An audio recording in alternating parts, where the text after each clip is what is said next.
10 heures à peine, la journée de Morgan Lemos commence, pas vraiment en douceur. Le programme, il se l'inflige lui-même, 2 fois 2 heures d'entraînement chaque jour, et il y a des matins plus difficiles que d'autres. Là, il fait super froid, c'est dur le matin, le vendredi, fin de semaine, ouais, un peu compliqué.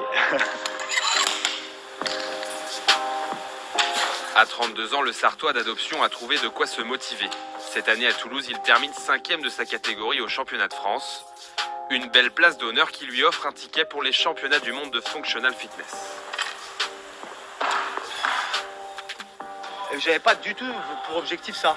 Et quand j'ai appris en fait que en 30-34 ans, qu'il y avait possibilité d'aller en Égypte et de faire les championnats du monde, là ça a fait tilt. Je me suis dit attends, là c'est l'occasion.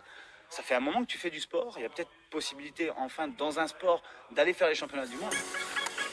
Puis on s'est entraîné et puis ça donne encore, même si je m'entraîne tout le temps, ça donne encore un petit objectif et des fois quand t'as pas trop envie, l'objectif te remonte un peu le moral et te motive. Avant d'être un athlète reconnu de la discipline, Morgan Lemos est avant tout un coach de CrossFit.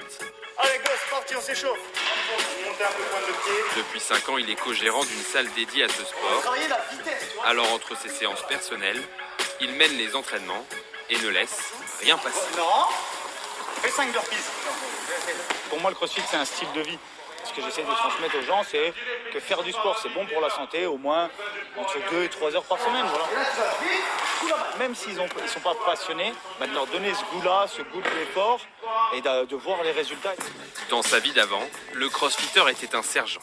Basé plusieurs années à Champagné, il participe à des opérations extérieures au Mali et au Burkina Faso. Alors même s'il n'est pas favori face aux meilleurs athlètes mondiaux, il ne fera pas dans la demi-mesure. Le truc, non, mais l'important c'est de participer. Je n'ai pas du tout ce truc-là, moi. Je dis pas que je vais gagner, mais je donnerai tout quoi qu'il arrive. J'étais militaire, donc représenter le drapeau, moi ça me fait toujours plaisir. Les couleurs de ma boxe, c'est bleu, blanc, rouge. Moi je suis français et je suis à fond là-dedans. Le Sartois a encore quelques jours devant lui pour se préparer à surperformer le 9 décembre, pour le plus grand rendez-vous de sa carrière.